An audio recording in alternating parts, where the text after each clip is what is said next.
Right, welcome back, and in this video let's talk about sensory acuity.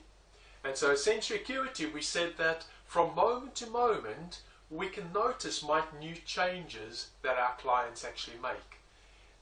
So first of all, we can notice the eyes, and so we can notice whether or not the pupils are dilated or undilated, whether the eyes are focused or defocused. Let's talk about the skin tone. And so the skin tone, we could be looking at little micro muscle movements within the face, and also looking if the face is symmetrical or not. So if you could imagine that there's a split down the middle of the face, does the left hand side and the right hand side look the same?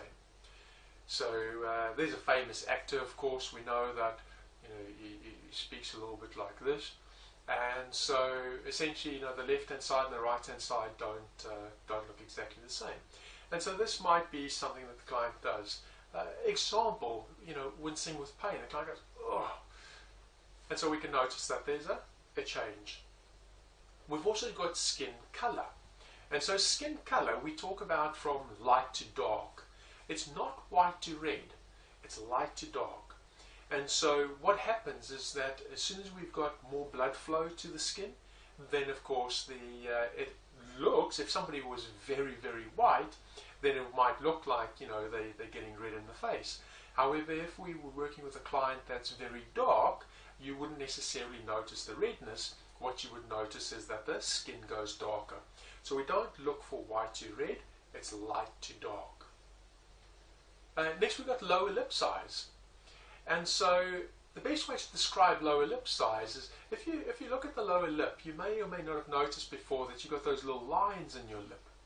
And so it's not so much that the lower lip expands, it's, if you could imagine again, you've got more blood flow going to the lip. Now because there's more blood flow, so the blood vessels expand, and by doing that, it's almost like blowing up a balloon. If you take a balloon, you've just taken it out the packet and it's kind of sticking to itself. When you blow it up, those creases start to open up and they start to expand, and then of course the creases disappear. And that's the same thing with the lower lips. As there's more blood, the lips expand that little bit, and the little micro lines become less or maybe even disappear. And then of course we've got our breathing. And so breathing, we could look at the rate of the breathing and also the location of the breathing.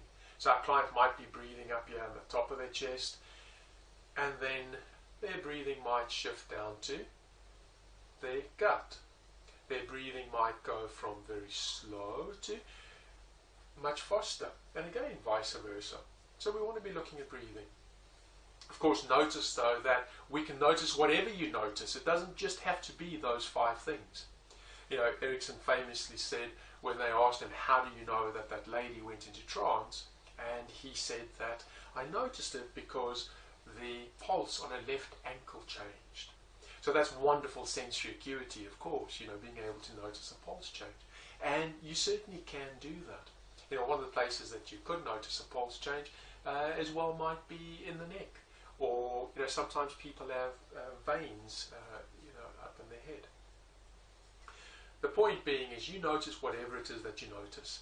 And we're not saying what that particular change means. We just say that there is a change, and within context that change may give us some clues. So again, that's sensory acuity. I hope you found that useful, and as a reminder what some of the things are that you might be looking out for.